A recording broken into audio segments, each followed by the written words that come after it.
Kwa hiyo msituzuie vinywa tusiseme, wala msitutangazie kwamba rais amesema kanisa lifunguliwa. Alilifungia kwa nini? Atueleze sababu alizokuwa amefunga hilo kanisa. Sababu zilikuwa ni zipi?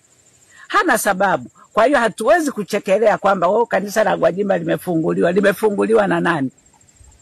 Ni nani aliyelifungua? Tukisema vurugu baada ya uchaguzi. Uchaguzi huo kwani rais alishindana na nani? Alishindana na nani wakati watu walikuwa wameshawekwa ndani, mara wamezuiwa, mara hivi? Yani unaona uonevu mpaka unasikia hasira.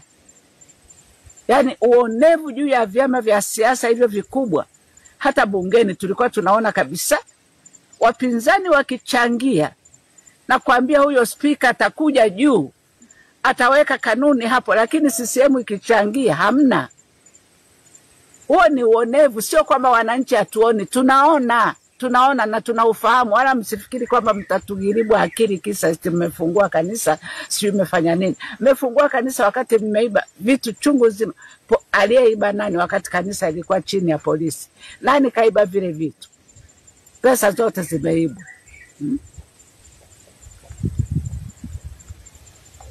Sasa mpaka tunafika mali tunajiuliza, hivyo polisi, kazi ya polisi ni kumlinda rais au ni kulinda raia na mali zao?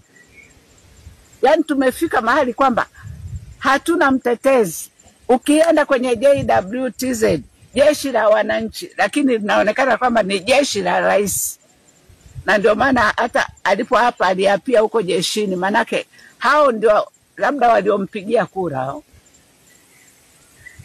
Na ndio wanajeshi wake wako kumlinda yeye tu. Wananchi dakika zote wananchi ni wakosaji. Kila dakika wananchi ndio wakosaji. Rais hakosei. Anakosea sana tu. Mnashindwa kumwambia tu ukweli. Lakini rais angeujua ukweli kwamba anafanya makosa. Haya. Sisi yetu macho. Tumesema kwamba tupeni wananchi haki. Wanaotaka kuandamana wapeni haki za kuandamana, walindeni waandamane. Maandamano kama ni ya haki, ni maandamano yao, ndio malalamiko yao. Walindeni waandamane kwa amani. Sio mwazuie, mnawazuia kusema tu. Mnawazuia kupeleka malalamiko yao. Hicho